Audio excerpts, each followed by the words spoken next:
Welcome to జేన్యూస్ తెలుగు. అన్నమయ్య జిల్లా పొంగునూరు ముడేప సర్కిల్లో వైఎస్ఆర్ కాంగ్రెస్ పార్టీ ఆధ్వర్యంలో నిర్వహిస్తున్న రిలే నిరాహార దీక్షకు మాజీ మంత్రి పెద్దిరెడ్డి రామచంద్రారెడ్డి హాజరై సంఘీభావం తెలిపారు. ఈ సందర్భంగా ఆయన మాట్లాడుతూ మెగా డిఎస్సి నియామకాలలో అక్రమాలు జరిగాయని ఆరోపించారు. ఈ వ్యవహారంపై సిబిఐతో సమగ్ర విచారణ జరిపించాలని డిమాండ్ చేశారు. గతంలో ఉమ్మడి ఆంధ్రప్రదేశ్ లో డిఎస్సి అంశంపై అప్పటి ప్రతిపక్ష నేత చంద్రబాబు నాయుడు ఆరోపణలు చేసిన విషయాన్ని గుర్తు చేశారు. అప్పటి ముఖ్యమంత్రి వైఎస్ రాజశేఖర రెడ్డి శాసనసభ సాక్షిగా తన కుమారుడు వైఎస్ జగన్మోహన్ రెడ్డి తప్పు చేసి ఉంటే దర్యాప్తు సంస్థలతో విచారణ జరిపించి నిజాయితీని నిరూపించుకున్నారని పేర్కొన్నారు.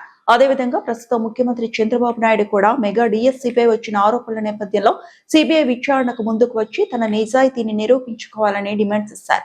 మంత్రి నారా లోకేష్ పై కూడా సిబిఐ విచారణ జరిపించి వాస్తవాలు వెలుగులోకి తీసుకురావాలని పెద్దిరెడ్డి రామచంద్రారెడ్డి కోరారు. వైసీపీ నేతలు కార్యకర్తలు పెద్ద సంఖ్యలో రిలే నిరాహార దీక్షలో పాల్గొన్నారు.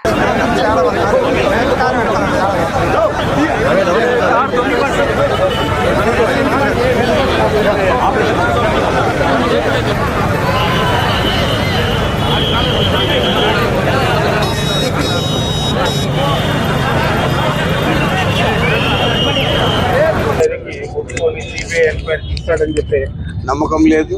అదే చంద్రబాబు నాయుడు జగన్మోహన్ రెడ్డి గారి మీద ఆరోపణలు చేసినప్పుడు మన సమైక్య రాష్ట్రంగా ఉన్నప్పుడు హైదరాబాద్లో శాసనసభ సాక్షిగా రాజశేఖర రెడ్డి గారు మా అబ్బాయి తప్పు చేస్తుంటే తప్పకుండా ఇది సిబిఐకి ఇస్తా కేసు అని చెప్పి ఆయన మీద ఆరోపణలు ఏదైతే చేస్తారో దాని మీద సిబిఐకి ఇచ్చి తన నిజాయితీని నిరూపించుకున్నాడు.